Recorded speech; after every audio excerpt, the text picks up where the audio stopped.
Hello everyone, welcome to the same that is study art motivation and education. So last video में हमने developmental disturbances of size of the tooth cover up किया था। And अब हम दूसरा class start करने वाले हैं। अब हमारे जो हमने क्लासिफिकेशन पढ़ा था developmental disturbances of oral structures का, तो उसमें 5 क्लासेस थी on the basis of number of tooth, size of tooth, shape of tooth, structure of tooth and tooth eruption. So हमने पहला क्लास कंप्लीट कर लिया है, that is size of tooth. अब हम पढ़ेंगे शेप ऑफ टूथ में। अब हम इसमें 12 टॉपिक्स कवर अप करने वाले हैं। And what are those 12 topics? So these are gemination, fusion, concrescence, lobodontia, globodontia, dilaceration, talon cusp, dens in dente, dens evaginatus. Dens in dente को हम डेंस इनवेजिनेटस भी बोलते हैं। So dens invaginatus, dens evaginatus, enamel pearl, taurodontism and supernumerary roots. तो हम इन 12 topics को पढ़ेंगे एक एक करके, इनके डिटेल्स के बारे में पढ़ेंगे। एंड अभी जो हम सबसे पहले डोंट वरी, ये जितने भी अलग अलग से अजीबोगरीब नाम आपको दिख रहे हैं, ये बहुत इजी है, ट्रस्ट मी, ये बहुत ज्यादा इजी है। बस आपको एक बार उसको अच्छे से पढ़ने की जरूरत है, वो अपने आप आपके दिमाग में बैठ जाएंगे। Now coming to the first topic, that is gemination. Now What is gemination? Gemination मतलब कि division of a single tooth germ with resultant in complete formation of two teeth. अब इसमें क्या हो रहा है ना, 2 टीथ है, वो वो इसका एटियोलॉजी सबसे पहले पढ़ लेते हैं। इसका एटियोलॉजी जो है वो हेरिडिटरी है, तो अगर पेरेंट्स में होगा तो वो बच्चे में आएगा, तो वो जीन बच्चे में आएगा, जिसकी वजह से हम जेमिनेशन टूथ में देख सकते हैं। नाउ जेमिनेशन आपको सबसे अच्छे से समझ में आएगा फोटोज से, तो I am providing these photos. Let's have a look and coming to the topic now. So एक सिंगल टूथ है, ठीक है, यानी कि जेमिनेशन में होता क्या है, बेसिकली एक टूथ है और एक ही रूट है, ठीक है। लेकिन ये जो टूथ है वो दो टूथ में डिवाइड होने की कोशिश कर रहा था, ठीक है। तो अब ये ना 2 तरह के होते हैं, ठीक है। पहला इनकम्प्लीट डिवाइडेड और कंप्लीटली डिवाइडेड, ठीक है। Both have single roots. इस डायग्राम से आपको इसमें पता चलेगा सी दिस कि जो ये एक ही रूट है, लेकिन यहां पर जो टूथ आपको दिखाई दे रहा है वो डिवाइड होने की कोशिश कर रहा था। इसकी फोटोज में आपको ज्यादा अच्छे से समझ आएगा। Okay, so this is a picture of incomplete division. Now coming to the complete division. Complete division में आप इस वाले में देखो, रूट एक ही है, ये एक टूथ और ये दूसरा टूथ कंप्लीटली डिवाइडेड है, लेकिन एम्बेडेड किससे है, एक ही रूट से एम्बेडेड है। अब इसकी फोटो देखो, ठीक है। सो ये होता है जेमिनेशन। जेमिनेशन यानी कि 1 रूट बट 2 टूथ, ठीक है। एक ही टूथ है, टूथ एक ही है, लेकिन वो जो एक टूथ है वो किसी hereditary structure, hereditary teratogenic agent के कारण वो डिवाइड होना चाह रहा था, उसकी मर्जी भाई, वो डिवाइड होना चाह रहा था। तो उस कंडीशन को हम कहते हैं जेमिनेशन, ठीक है। नाउ इसका differential diagnosis is fusion. Fusion हम नेक्स्ट वीडियो में पढ़ेंगे, सो डोंट वरी। फ्यूजन आपको समझ में आ ही रहा होगा। फ्यूजन में क्या हो जाएगा, यहाँ पे क्या हो रहा था, एक टूथ है जो दो में डिवाइड होने की कोशिश कर रहा है। अब फ्यूजन में उल्टा हो जाता है। फ्यूजन में तुमने को पता ही होगा, 2 चीजें आपस में मिलती है तो हम उसे फ्यूजन कहते हैं, ठीक है। तो यहाँ पर क्या हो जाएगा, फ्यूजन में 2 टूथ है, वो 1 टूथ में कन्वर्ट हो रहा है किसी डिस्टर्बेंस के कारण during the time of development, ठीक है। तो इसे हम फ्यूजन कहते हैं। तो कभी कभी जेमिनेशन और फ्यूजन में डिफरेंशिएट करने में प्रॉब्लम आता है, तो इसका डिफरेंशियल डायग्नोसिस हो गया आपका fusion. Now it's sex ratio is equal, ये मेल में और फीमेल में दोनों में इक्वली पाया जाता है। इसके कॉम्प्लिकेशंस है कुछ। पहला, पल्पल इन्फेक्शन। सो पल्पल इन्फेक्शन क्यों होगा? सबसे पहली बात, ये जो टूथ है, अब आप इस स्ट्रक्चर को देखो और इस स्ट्रक्चर को भी देखो। अगर टूथ का ऐसा स्ट्रक्चर है तो यहां पर क्या हो जाएगा, यहां पर केरीज आ जाएंगी, है ना, केरीज का इसमें डिपोजिशन होगा।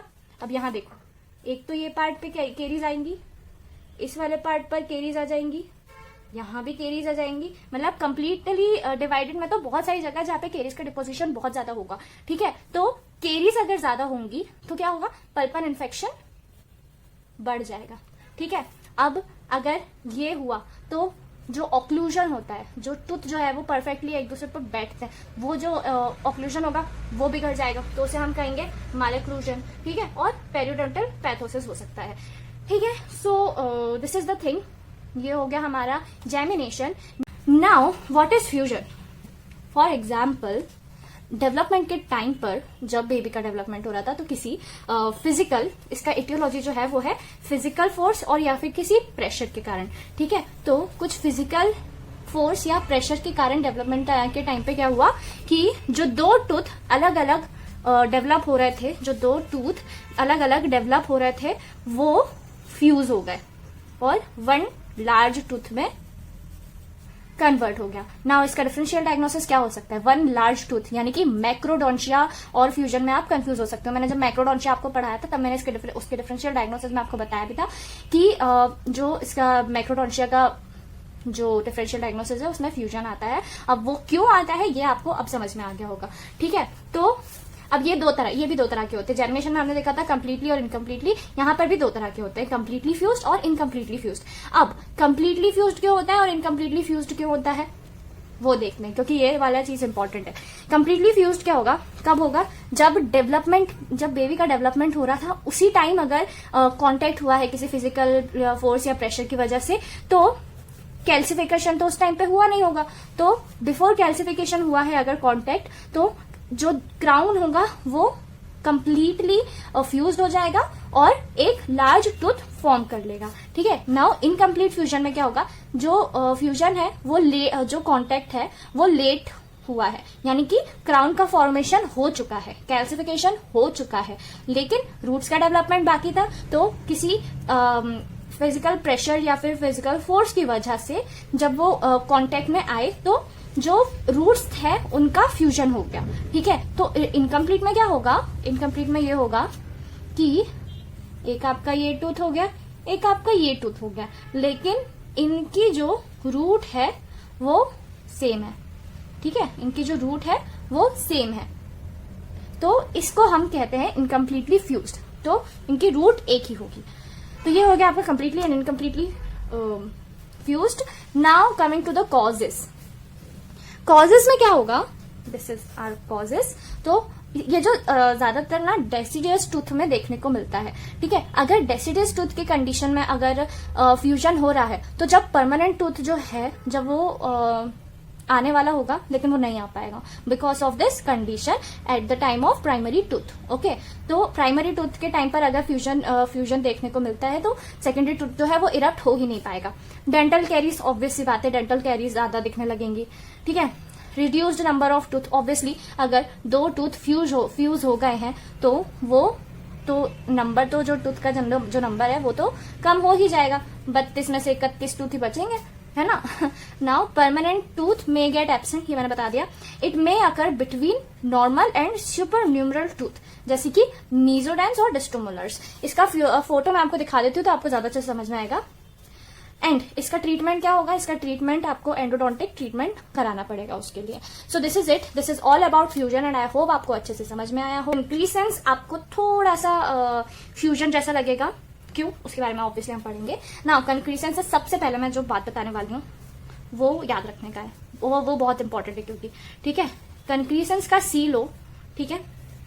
इसमें कंडीशन में क्या होता है, रूट्स जो होती है ना वो सीमेंटम का उसमें डिपोजिशन हो जाता है, तो दो रूट्स सीमेंटम के डिपोजिशन के कारण बंध जाती हैं। फॉर एग्जाम्पल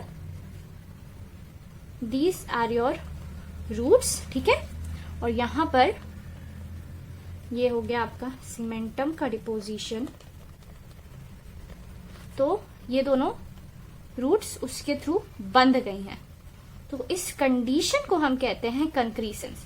तो यहाँ पे सबसे ज्यादा इंपॉर्टेंट वर्ड जो है वो है cementum. So C for concrescence, C for cementum, ठीक है, ये याद रखना।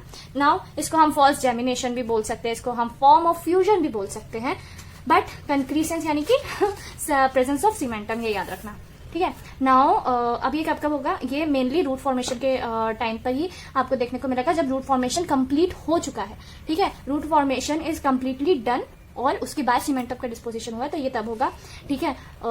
सी this tooth are united by the cementum, this is very important, इसको याद रखना। नाउ इसका एटियोलॉजी क्या हो सकता है, इसका एटियोलॉजी कुछ भी ट्रोमेटिक इंजुरी हो सकता है, क्राउडिंग ऑफ टूथ हो सकता है, ठीक है। Crowding of tooth with resorption of interdental bone. Now commonly affected tooth इसमें कौन कौन से होते हैं? इसमें ज्यादातर मैक्सिलरी, सेकंड और थर्ड मोलर जो एरिया होता है ना, वहां वो वाले टूथ जो है वो उनको हम वो ज्यादातर अफेक्टेड होते हैं इस कंडीशन में. Now again this is of two types. First true concrescence and second acquired concrescence. True concrescence यानी कि if roots are bounded during development. इसी तरह से हमने फ्यूजन में भी पढ़ा था. ठीक है, वो कंप्लीटली फ्यूज्ड और इनकम्प्लीटली फ्यूज्ड आ रहा है कुछ याद? ठीक है, उसी तरह से कंप्लीटली में क्या हो रहा था उस टाइम पे, अगर डेवलपमेंट के टाइम पर कुछ प्रेशर अप्लाइड हुआ है, कुछ डिस्टर्बेंस हुआ है, तो वो कंप्लीटली फ्यूज्ड होंगे. और अगर डेवलपमेंट वो टूथ का डेवलपमेंट के बाद अगर कुछ हुआ है तो उसे हम इनकम्प्लीटली बोलेंगे. यहाँ पर भी क्या हो रहा है, ट्रू कंक्रीसेंस हम किसको बोल रहे हैं? अगर डेवलपमेंट के टाइम पर सीमेंटम का डिपोजिशन हो गया है तो हम उसे ट्रू कंक्रीसेंस बोलेंगे. एक्वायर्ड कंक्रीसेंस किसे बोलेंगे? If the condition occurs after the development. Okay, so this is it. Now इसमें सबसे इंपॉर्टेंट चीज जो है, जब आप इसके ट्रीटमेंट के लिए जाओगे तो ऑब्वियसली आपको एक्सट्रैक्शन कराना ही पड़ेगा. ठीक है, लेकिन आप एक्सट्रैक्शन विदाउट रेडियोग्राफी आप एक्सट्रैक्शन नहीं करा सकते. क्यों नहीं करा सकते? क्योंकि ऑब्वियसली बात है, क्या देख रहे हो आप, ये जो दो रूट्स है ना आपकी, ये दो रूट्स एक दूसरे से अटैच्ड है. एक टूथ निकलवाने जाओगे, दूसरा टूथ अपने आप निकल जाएगा. तो एक्सट्रैक्शन तो आपको कराना ही पड़ेगा, लेकिन आपके डेंटिस्ट को और जो भी देख रहा है, आप जो भी आपका ट्रीटमेंट कर रहा है, उसे सबसे पहले रेडियोग्राफ में देखना होगा कि कंडीशन क्या है, एक्सट्रैक्शन हो भी सकता है कि नहीं हो सकता है, अगर एक्सट्रैक्शन करते हैं तो क्या कॉम्प्लिकेशन आ सकते हैं. सो ये आपको ध्यान में रखना होगा. This is important for the point of view of a dentist, क्योंकि आप डेंटिस्ट बनने वाले हो तो आपको ये याद रखना बहुत ज्यादा जरूरी है. Now what is lobodontia? Lobodontia की सबसे पहले पिक्चर्स देखो, बड़ी डरावनी है यार. ठीक है, तो इस कंडीशन को हम कहते हैं लोबोडोंशिया. अब इसमें क्या क्या होता है मैं बताती हूँ आपको. सबसे पहले it is a multiple dental anomaly, यानी कि आपको ना इसमें सब कुछ देखने को मिलेगा. अभी आगे जाके हम डेंस इन डेंटे पढ़ेंगे तो आपको डेंस इन डेंटे मतलब आपको समझ में आ रहा होगा. डेंस इन डेंटे यानी कि टूथ के अंदर टूथ. ठीक है, ये कंडीशन आपको देखने को मिल जाएगी. आपको मैक्रोडोंशिया देखने को मिल जाएगा, आपको माइक्रोडोंशिया देखने को, आपको बहुत सारी एनोमलीज एक कंडीशन में देखने को मिलेगी. उसे हम कहते हैं लोबोडोंशिया. ठीक है, अब इसकी इटियोलॉजी क्या है? इसकी इटियोलॉजी है ऑटोसोमली इनहेरिटेड कंडीशन है ये. ठीक है, नाउ इसमें आपको कौन कौन सी चीजें देखने को, कौन कौन सी एनोमलीज देखने को मिलेगी? So these are the things. First multi tubercular molar crowns देखने को मिलेंगे. डेंस इन डेंटे, वही जो मैंने आपको बताया. डेंस इन डेंटे को हम डेंस इनवेजिनेटस भी बोलते हैं. ठीक है, single conical unbifurcated posterior root forms देखने को मिल जाएगी आपको. Generally reduction in tooth size ये देखने को मिल जाएगा. वही रिडक्शन इन टूथ साइज यानी कि माइक्रोडोंशिया. तो ये सारी चीजें आपको देखने को मिलेंगी. नाउ ये बहुत ही रेयर कंडीशन है, बहुत ही रेयर है, इसलिए आपको एग्जाम में आएगी नहीं, लेकिन अपने नॉलेज के लिए तो पढ़ ही सकते हो ना यार, इसलिए देख लो वीडियो पूरा अच्छे से. ठीक है, नाउ इसके रेडियोग्राफिकल फीचर्स पर आते हैं. तो रेडियोग्राफिकल फीचर्स पर आपको सबसे important pyramidal shaped molar roots देखने को मिलेंगी with single root canal as a constant finding. ठीक है, कांस्टेंट आपको ये चीज देखने को मिलेगी. दूसरा इंपॉर्टेंट थिंग, प्री मोलर्स जो होंगे वो टैपरिंग होंगे. ठीक है, टैपरिंग यानी कि कॉनिकल टाइप्स होंगे. ठीक है, जैसे कि देखो ये आपका होता है इंसाइजर्स. ठीक है, ये होता है आपका कैनाइन्स. ठीक है, इस तरह का शेप होता है आपके कैनाइन्स का, और इस तरह का शेप होता है आपका प्रीमोलर्स का. ठीक है, तो ये जो प्रीमोलर्स का शेप है ना, ये कैसे कन्वर्ट हो जाएगा? ऐसे में, ये कॉनिकल, दैट इज टैपरिंग. ठीक है, कॉमनली सीन किस किस में देखी जा सकती है? ये टर्नर सिंड्रोम में देखी जा सकती है, डाउन सिंड्रोम में देखी जा सकती है, ऑटोडेंटल सिंड्रोम में. ऑटोडेंटल सिंड्रोम में और भी बहुत सारी चीजें, जैसे नेक्स्ट जो हम टॉपिक पढ़ने वाले हैं वो है ग्लोबोडोंशिया. ग्लोबोडोंशिया में भी ऑटोडेंटल सिंड्रोम में ग्लोबोडोंशिया भी देखा जाता है. इसका ट्रीटमेंट क्या है? तो आपको इसमें दो तरह के ट्रीटमेंट कराना पड़ेंगे. सबसे पहले आपको कंजर्वेटिव कराना पड़ेगा, रेडियोग्राफिकल फीचर देखना पड़ेगा सबसे पहले, और उसके बाद आपको एंडोडोंटिक डिपार्टमेंट में जाना पड़ेगा. और हाँ, एक बार की सेटिंग में कंप्लीट नहीं होने वाला आपका ये, अगर ये कंडीशन है तो एक बार की सेटिंग में नहीं होगा, आपको बहुत सारी कंटिन्यूसली सेटिंग्स लेनी पड़ेगी, तब जाकर कुछ इंप्रूवमेंट होगा, क्योंकि ऐसी कंडीशन ही है. ठीक है, so this is all about the lobodontia. Coming to the globodontia. So what is globodontia? It is a defect affects the size and shape and number of the teeth. Okay, so basically इसमें क्या होता है ना, सबसे पहले तो ग्लोबोडोंशिया होता क्या है? ग्लोबोडोंशिया, डोंशिया मीन्स टूथ ऑब्वियसली, ग्लोबो मतलब ग्लोबल, ग्लोब कह सकते हो. वो ग्लोब यानी कि राउंड, राउंड यानी कि circle.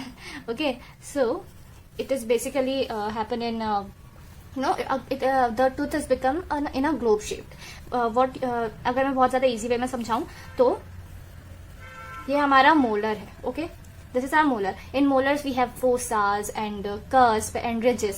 So at the time of development these fossas, cusp and ridges are unable to develop or you can say it becomes underdeveloped. तो उसकी वजह से क्या हो गया ना, ये ऐसा हो गया, हमारा मोलर ऐसा हो गया. So that crown part become globe shaped. Okay, so this condition is called globodontia. Now coming to the most affected tooth in this is, or you can say enlarged crown also.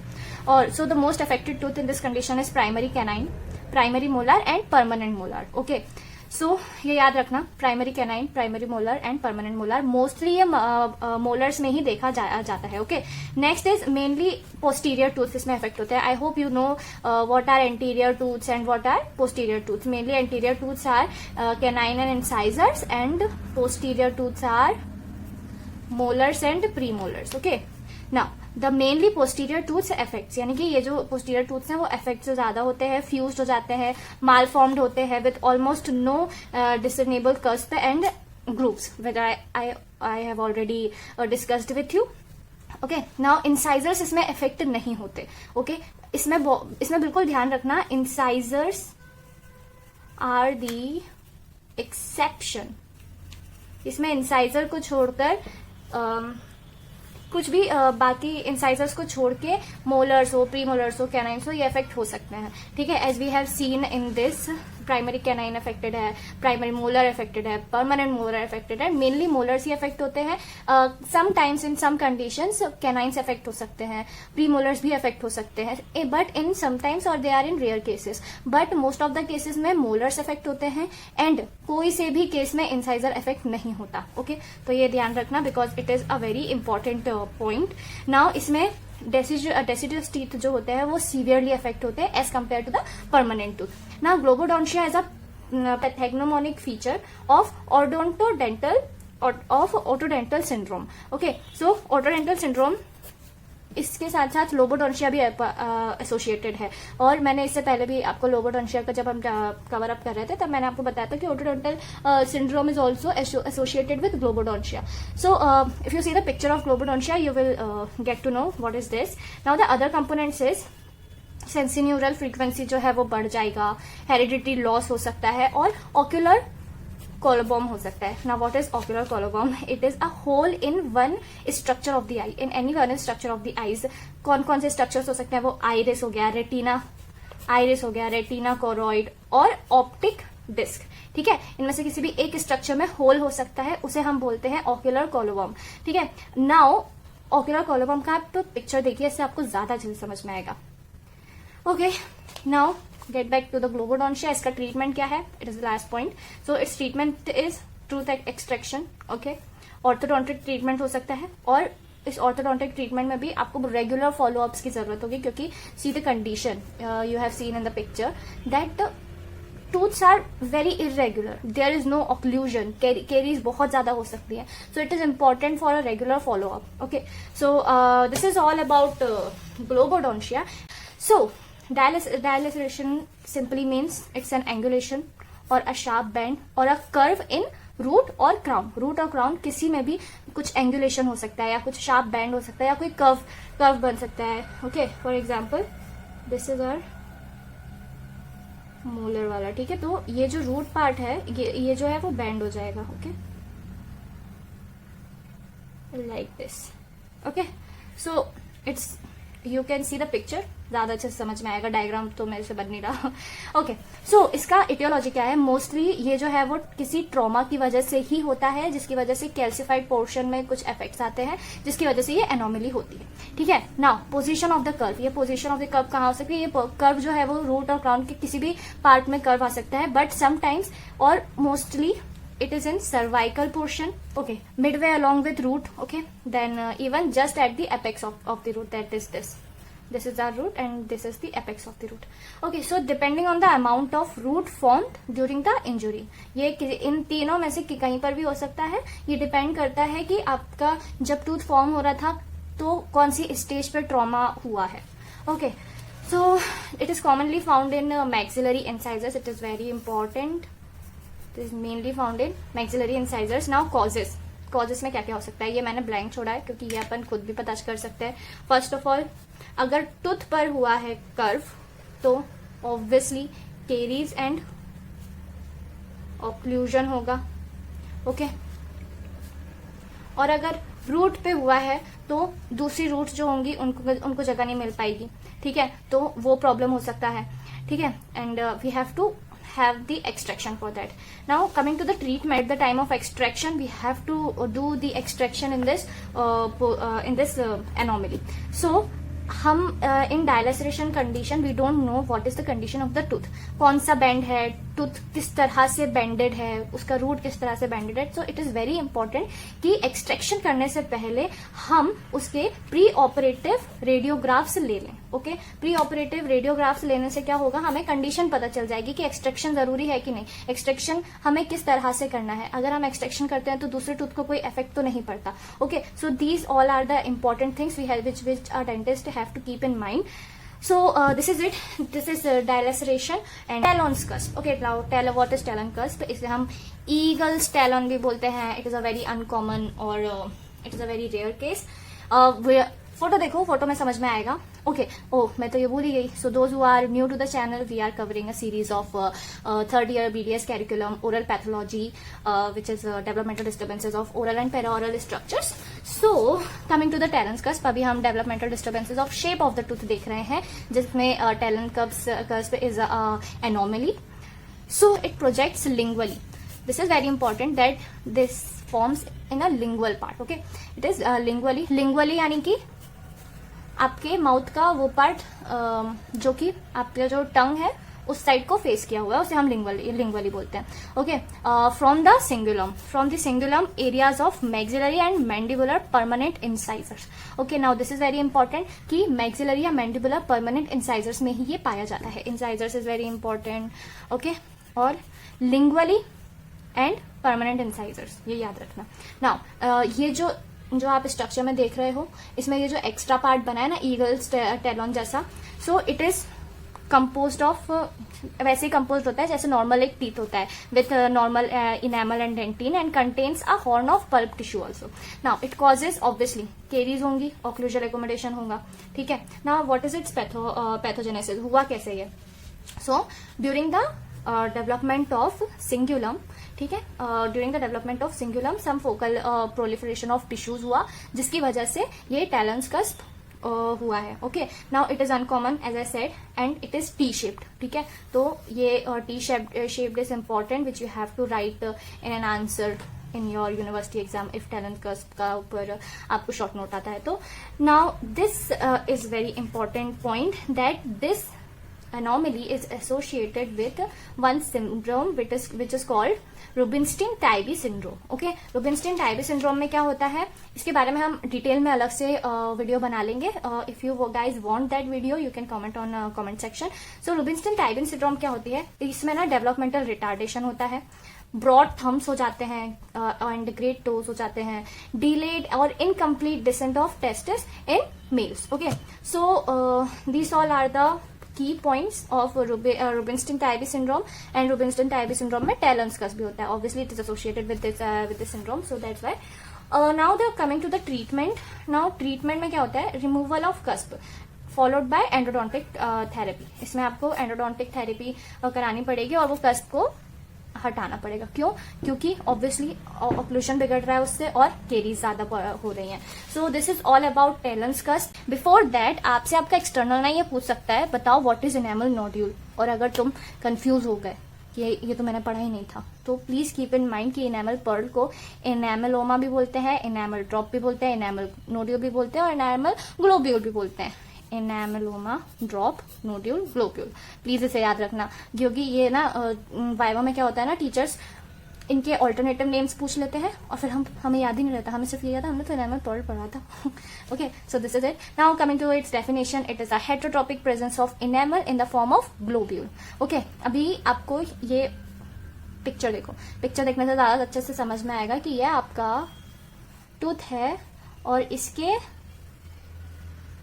Root part में ना एक globule सा बन गया है, ठीक है, वो इनेमल का ही बना हुआ है। तो इस तरह की कंडीशन को हम कहते हैं enamel pearl. So it is found in, obviously it is found in root surface and its location is a cemento enamel junction or cervical third of the root surface mostly. Okay, cemento enamel junction पे या तो आपको ये ज्यादातर पाया जाता है या फिर cervical third of root surface. Now इसके ऊपर बहुत सारी थ्योरीज दी गई हैं एंड एक ही थ्योरी है जो सबसे ज्यादा एक्सेप्टेड थ्योरी है, that is during the time of development of Hartwig's epithelial root sheath cells that remain adherent to the root surface as the root development proceed. And these cells differentiate into functioning ameloblast which deposit an enamel matrix on root surface. Okay, so यहाँ पे सबसे ज्यादा important ये है कि इस theory में Hertwig epithelial root sheath cells के डेवलपमेंट के टाइम पर जो सेल्स थे वो उन्होंने अमीलोब्लास्ट का जो फंक्शनिंग है, सेल डिफरेंशिएशन है, उसकी वजह से कुछ तो भी हुआ, कुछ तो भी डिस्टर्बेंस हुआ जिसकी वजह से इनेमल मैट्रिक्स जो है वो रूट सरफेस पर भी एक्यूमुलेट हो गया। Okay, now it's differential diagnosis is, differential diagnosis में एक शेफर्स में एक और एनोमली भी दी हुई है, that is cervical enamel extension. Okay, इसमें क्या होता है, the formation of enamel occurs in the root beyond the cervical line. Okay, so it is differential diagnosis, क्योंकि आप इनेमल पर्ल और इसमें कंफ्यूज हो सकते हो, so it is also an anomaly. Now coming to the clinical feature, in clinical features it that enamel pearl का colour जो है वो येलोइश या व्हाइट कलर का होगा, स्फेरिकल स्ट्रक्चर होगा उसका, 1% to 15% लोगों में ये देखा गया है। Its diameter is 1 mm to 3 mm. It is asymptomatic, आपको पता ही नहीं चलेगा। इवन इन व्हेन रेडियोग्राफ्स लिए जाते हैं तो रेडियोग्राफ में भी it seems like a deposition of calculus only. Okay, so कभी कभी डिफरेंशिएट नहीं कर पाते हैं even after having the radiograph. Okay, so it is asymptomatic and it is commonly found in the roots of maxillary molar or and especially on third molar followed by the mandibular molars. ज्यादातर molars में ही देखा जाता है ये, and sometimes in single root, कभी बहुत rare cases में जो सिंगल रूट टूथ होते हैं उनमें सिंगल रूट टूथ यानी कि कैनाइन एंड इंसाइजर्स है ना, and it may produce localised periodontal destructions. अगर लोकलाइज्ड पेरियोडोंटल डिस्ट्रक्शंस यानी कि पेरियोडोंटल में पेरियोडोंटल जो पार्ट है उसमें डिस्ट्रक्शन हुआ है तो उस टाइम पर हमें ट्रीटमेंट में ओडोंटोप्लास्टी करना होता है अगर कुछ भी पेरियोडोंटल प्रॉब्लम्स आती हैं तो। So at that time we have to do odontoplasty. Other than that, in treatment we don't have any clinical significance for this anomaly. So this is all about enamel pearl. Supernumerary tooth के बारे में पढ़ेंगे। Supernumerary tooth is very short. Supernumerary यानी कि कुछ extra tooth, sorry extra root. Okay, so extra root जहाँ होता है उसको हम सुपरन्यूमररी रूट बोलते हैं। It is majorly seen in, mostly seen in, and it is not that common thing, but it is mostly seen in maxillary or mandibular molars and especially in third molars. इसका treatment है extraction, that's it. यही है supernumerary root. Okay, so this is supernumerary root, and one more thing, that is Huntington's incisor. Sorry, मुझे इसका pronunciation तो आता ही नहीं है. Okay, in this condition, that center of the incisal edge shows typical notching, यानी कि जो आपका incisor है ना, this is your incisor, तो ये जो है बहुत ही ज्यादा tapering हो जाता है। इस कंडीशन को हम ये कहते हैं। Now the shape of the affected tooth becomes a screwdriver जैसा शेप हो जाता है उसका, with tapering marginal ridges. This tooth show barrel shaped outline. Okay, so it is not that important, but it is important for your knowledge. So because you are going to be a great dentist, so you have to know these things also. ये बहुत छोटी छोटी सी चीजें हैं जो कि shape of the developmental disturbance of shape of the tooth में आती हैं, and you have to know. So dens evaginators is also known as evaginated odontoma, occlusal tuberculated premolar, and Lyon's premolar. Okay, so these names you must have know, because as I have already told you so many times in my previous videos that these alternative names of these disorders or diseases or disturbances are asked in your viva. So this is important on the point of view of viva. You have to know these names because this is necessary. Now coming to its what is dense evaginators. So dense evaginators जो है आपका, इससे पहले हमने पढ़ा है enamel pearl के बारे में. ओके, so enamel pearl में आपने क्या देखा था, that this is your tooth और यहाँ between the crown and the root there is a globule. इसी ग्लोब्यूल को हम एनामल पर्ल कहते हैं. Same as that this is your tooth and यहाँ पर आपको बिटवीन आपके ये जो टूथ है ना, यहाँ पर ग्लोब्यूल है, यानी कि a presence of accessory cusp और a globule of enamel on occlusal surface. यहाँ ऑक्लूजल सरफेस पर आपको ग्लोब्यूल की ग्रोथ देखने को मिलेगी between buccal and lingual cusp of premolar. Okay, buccal and lingual cusp of premolar, ये याद रखना. It is rarely found on molars and incisors. Now it is develop only, ऐसा कहा जाता है, एक थ्योरी में ऐसा कहा गया है कि ये ज्यादातर जो मोंगोलॉइड एंसेस्टर्स होते हैं उनमें ये ये स्टिक का डेवलपमेंट देखा जाता है. और sometimes it can be seen in Chinese, Japanese, Filipinos and Eskimos and American Indians also. Now what is its pathogenesis? It is important. Pathogenesis में इसका क्या है? Proliferation and evaginators of an area of inner enamel epithelium, या तो फिर odontogenic mesenchyme development to an dental organ. Okay, this is the pathogenesis of this disease. Now coming to the clinical features of this dens इवेजिनेटर्स. So it happens in premolars and molars, लेकिन ज्यादातर ये premolars में देखा जाता है. Okay, now it usually occurs unilaterally और bilaterally. Okay, it consists of 3 dental tissues. We have discussed this in enamel pearl कि वो जो globule था ना, यहाँ जो globule था, it is same as the composition of tooth, यानी कि उसमें डेंटिन भी प्रेजेंट है, एनामल भी प्रेजेंट है, पल्प भी प्रेजेंट है. Okay, so same is here. इसमें भी जो enamel, dentin and pulp, all the 3 dental tissues are present in this extra growth. Now polyp like protuberance है इसमें. कहाँ हो सकता है? सेंट्रल ग्रूव में पाया जा सकता है, लिंगुअल रिज में पाया जा सकता है और बकल कस्प पे पाया जा सकता है. Okay, this is important, you have to know this. Now due to ये जो एक एक्स्ट्रा कस्प है उसकी वजह से क्या क्या हो सकता है? It can cause incomplete eruption, dental caries होंगे obviously, it may lead to infection, displacement of tooth हो सकता है with pulp exposure. Okay, so these things you have to know. Now management, it should be removed under aseptic condition. Okay, बाकी तो उसका कोई as such इलाज है नहीं. So this is it. This is about dense imaginators. And आप इसकी photo देखोगे तो आपको समझ में आ जाएगा. As I have shown you the picture of this anomaly in this video, you can get it through it. Dense and dent. So dense and dent को dense invaginators भी कहा जाता है, composite odontome भी कहा जाता है, gastent odontome भी कहा जाता है. ओके, अगर अपन ये कहें कि what is dens in dent, तो ये एक्चुअल में इनफोल्डिंग है. It is an infolding of outer surface of the tooth into its inferior surface of the tooth. Inferior surface of the tooth. Okay, तो इस कंडीशन को हम dense in dent कहते हैं. डेंस, सी अगर हम सिर्फ इसके वर्ड से देखें तो टूथ के अंदर टूथ, ये है इस वर्ड का मीनिंग. ठीक है, तो इसे हम कहते हैं, आप पिक्चर देखोगे तो आपको और ज्यादा अच्छे से समझ में आएगा. It arise as a result of invagination in the surface of crown before the calcification. ये before calcification is an important thing because इसके ऊपर एमडीएस के एंट्रेंस यानी कि नीट पीजी के में ये वाला क्वेश्चन आया हुआ है. सो इसे याद रखना. Okay, now coming to the etiology. Etiology में क्या है, डेंस इन डेंट क्यों होता है? It is basically because of the retardation in the growth of enamel organ. Enamel organ का के ग्रोथ में रिटार्डेशन हो गया, जिसकी वजह से क्या हुआ, बाकी जो टिश्यूज थे वो तो बढ़ गए लेकिन इनेमल ऑर्गन वहीं का वहीं रह गया, जिसकी वजह से ये कंडीशन हुई. नाउ एक और अनदर व्यू है. So another view is that it is due to active proliferation of area of enamel organ which grows into dental papilla. Okay, now कुछ स्टडीज ये भी कहती हैं कि it is due to presence of extravascular fluid in the tissue, जो कि potential इन्वेजिनेटस cavity of tooth में fill हो गया बिफोर द टूथ इरप्ट्स. ओके, जिसकी वजह से क्या हुआ, वीनस प्रेशर जो है वो इंक्रीज हो गया, और अगर वीनस प्रेशर इंक्रीज हुआ तो उसकी वजह से क्या हुआ, जो ब्लड वेसल्स थी वो नैरो हो गई, जिसकी वजह से ये इन्वेजिनेटस होता है. सो ऐसा कुछ स्टडीज में कहा भी जाता है.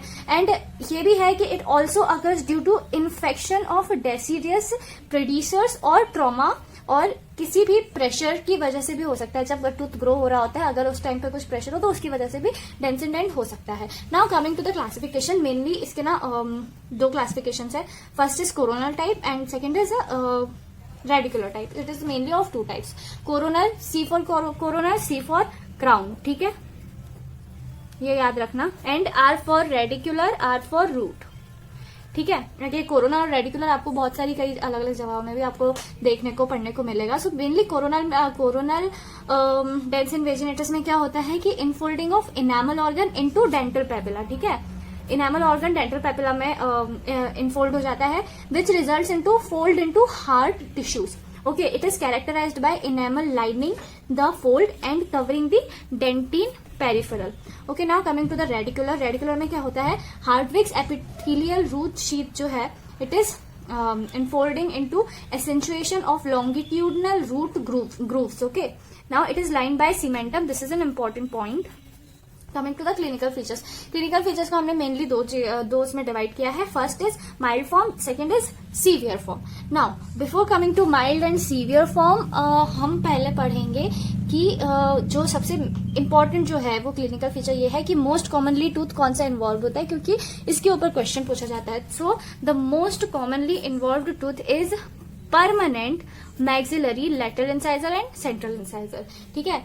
मैक्सिलरी लेटरल इंसाइजर और सेंट्रल इंसाइजर में ये पाया जाता है ज्यादातर, most commonly. Okay, coming to the mild form, mild form जो है वो सबसे ज्यादा कॉमन है, इसका कोई भी क्लिनिकल एविडेंस नहीं है, ठीक है। ये इसमें होता क्या है, it is deep invagination of lingual pit, और रेडियोग्राफ में अगर हम देखें तो रेडियोग्राफ में केरीज इन्फेक्शन देखने को मिलती है, ठीक है। Coming to the severe form, severe form में क्या होता है, invagination extends to apex of the root, ठीक है। सीवियर कंडीशन, रूट तक अगर कोई भी इन्फेक्शन, कोई भी एनोमली अगर पहुंच गई है, that means it's a severe condition, ये हमेशा याद रखना। सो इन्वेजिनेशन अगर एक्सटेंड हो गया है एपेक्स ऑफ रूट तक, तो ये बहुत ज्यादा सीवियर फॉर्म है, जिसकी वजह से पूरा जो मॉर्फोलॉजी है टूथ का वो डिस्टर्ब हो जाएगा। अगर रेडियोग्राफिकली अगर हम देखें तो बिल्कुल बिजार अपीयरेंस दिखता है इसका, ठीक है।